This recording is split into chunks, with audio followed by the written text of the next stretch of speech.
So happening now, the HHS has just ended federal funding for California's sex education program. Just minutes ago, Andrew Gradison, Assistant Secretary at the Administration for Children and Families, announced the suspension of the money in a letter to state officials that reads in part, quote, California has failed to modify its state prep content to remove all references to gender ideology consistent with the additional conditions imposed by ACF.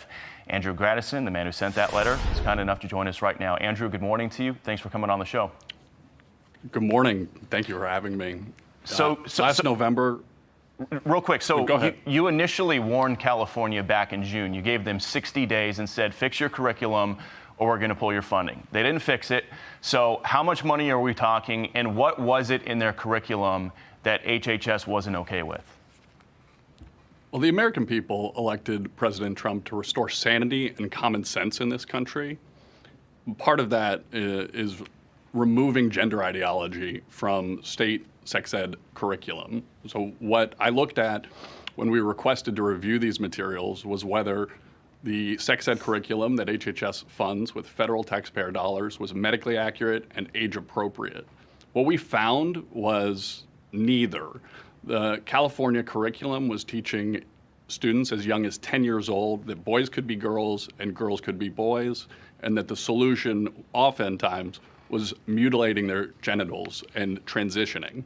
So that material is out of bounds when it comes to sex ed curriculum. It's completely unacceptable, and as a result, California will forfeit north of $12 million. $12 million. Okay, and President Trump appeared to kind of react to this morning. He posted on Truth Social in part, quote, any California school district that doesn't adhere to our transgender policies will not be funding. Well, that has now come to pass. You just mentioned $12 million they are now forfeiting. I'm curious, when you initially sent those letters to California, did they ever respond to you in any way? Did they say, hey, can we have a little more time to work on this? Or was it just radio silence? California waited until the last day to respond to us, and they told us that they believe their curriculum was medically accurate and age appropriate, and they said that federal taxpayers will continue to pay for this. Well, FAFO. Under the Trump administration, if you continue to push radical ideology on our children, we will not pay for it anymore. Take a look at this Pew poll, looking at teachers across the country when it comes to teaching gender identity in schools, kind of their thoughts on where that falls. If you look at all teachers, about 50% of them say it should be taught. Elementary school, should not be taught in school. So you got half teachers saying it shouldn't, most elementary school teachers, and then the older you get, the more teachers seem to think it's okay to teach it. Bigger question here, you're pulling the funding from California. Are there other states you're looking at now across the country who are also risk at losing funding? Well, 2 points. One, it's interesting to know what teachers think should be taught in the classroom. I'm more interested in what parents want their children to be taught.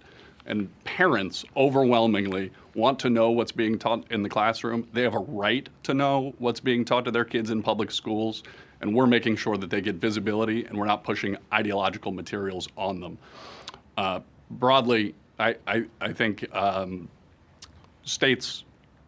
every state will be put on notice. We've almost completed reviewing every state's curriculum, and as early as next week, we're going to put an additional almost 40 states on notice that they need to correct their prep curriculum or face the same consequences that California suffered. You got about 15 seconds left. Your final message to the state of California, if you have one. Stop indoctrinating the next generation. They deserve better. They need to learn how to read and write, not not this anti-science agenda. All right, Andrew Gradison there with the breaking news, $12 million in federal funding being pulled from the state of California. Andrew, thank you for coming on this morning. Thank you for having me. I'm Steve Ducey. I'm Brian Kilmeade. And I'm Ainsley Earhart. And click here to subscribe to the Fox News YouTube page to catch our hottest interviews and most compelling analysis.